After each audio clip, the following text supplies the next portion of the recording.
Mathrubhumi news big back to വാർത്തയിലേക്കാണ്. ആദ്യം ശബരിമല സ്വർണ്ണക്കൊള്ളയിൽ 2019 ദേവസ്വവും പ്രതികളാകും.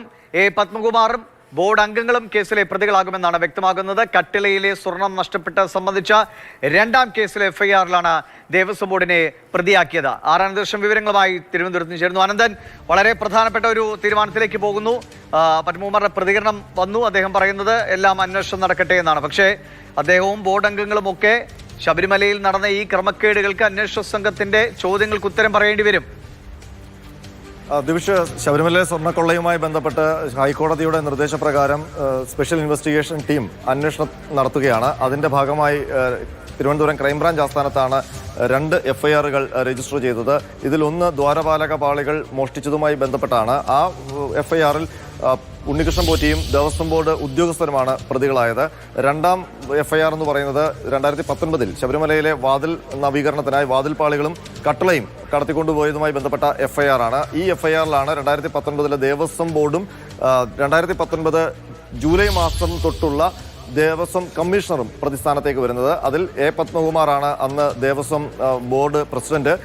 ശങ്കർദാസ് അടക്കമുള്ളവരാണ് ബോർഡ് അംഗങ്ങൾ. അപ്പോൾ ശങ്കർദാസും പത്മകുമാറും പ്രതിസ്ഥാനത്തേക്ക് വരുന്നു.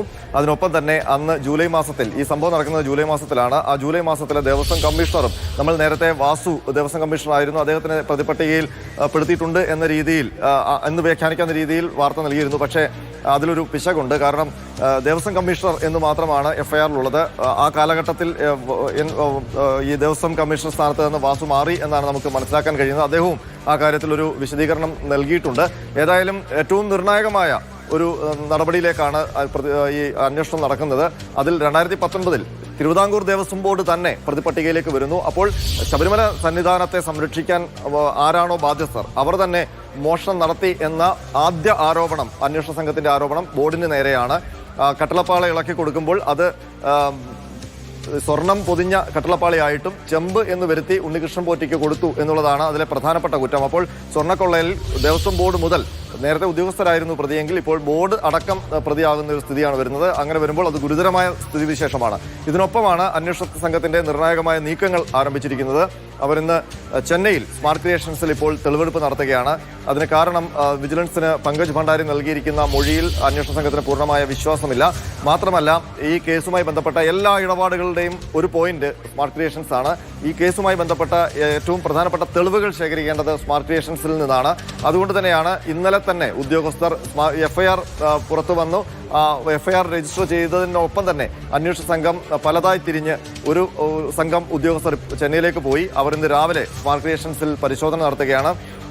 ഈ വാതിലായാലും വാതിൽ കട്ടളയായാലും ദ്വാരപാലക ശില്പങ്ങൾ 2019 ശില്പങ്ങളിലെ പാളികൾ 2019 2025 ഇതെല്ലാം എത്തിച്ചിരിക്കുന്നതും സ്വർണം പൂശിയെന്ന് അവകാശപ്പെടുന്നതും സ്മാർട്ട് ക്രിയേഷൻസിലാണ്. അപ്പോൾ അവിടെയാണ് ഇതിന്റെ അട്ടിമറികൾ നടന്നിട്ടുള്ളത് എന്നുള്ളതാണ് അന്വേഷണ സംഘത്തിന്റെ വിലയിരുത്തൽ. അതിന്റെ അടിസ്ഥാനത്തിൽ അവിടെ പരിശോധന നിർണായകമാണ്. മാത്രമല്ല, പങ്കജ് ഭണ്ഡാരി ഇതെല്ലാം നശിപ്പിച്ചു എന്നുള്ള മൊഴിയാണ്.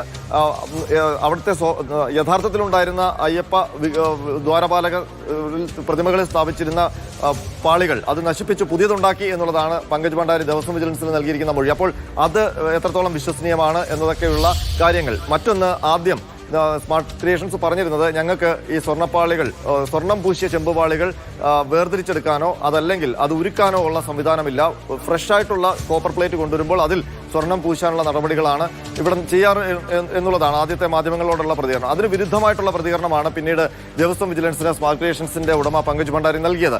അപ്പോൾ ഇത് തമ്മിലുള്ള വൈരുദ്ധ്യം നേരിട്ട് തിരിച്ചറിയുക കൂടി അന്വേഷണ സംഘത്തിന്റെ പരിശോധനയിലുണ്ട്. കാരണം ഇവർക്ക് ഈ സ്വർണം ഉരുക്കാനോ അതല്ലെങ്കിൽ സ്വർണം പൊതിഞ്ഞ ഗോൾഡ് ക്ലാഡ് ചെയ്ത കോപ്പർ പ്ലേറ്റ് അവിടെ എത്തിച്ചാൽ അതിൽ നിന്ന് സ്വർണം വേർതിരിച്ചെടുക്കാനുള്ള സംവിധാനമുണ്ടോ എന്നൊക്കെയുള്ളത് പ്രാഥമികമായി തന്നെ പരിശോധിക്കുകയാണ്. അത്തരം സംവിധാനങ്ങൾ അവിടെ കണ്ടില്ല എങ്കിൽ അവർ പറയുന്നതെല്ലാം കള്ളമാണ് എന്നുള്ള കാര്യം ഉറപ്പാക്കുകയാണ് SIT ആദ്യം ചെയ്യുന്നത്. ഏതായാലും സ്മാർട്ട് ക്രിയേഷൻസിൽ നിന്ന് SITയുടെ അന്വേഷണം ആരംഭിച്ചിരിക്കുന്നു. ദിവിഷ്.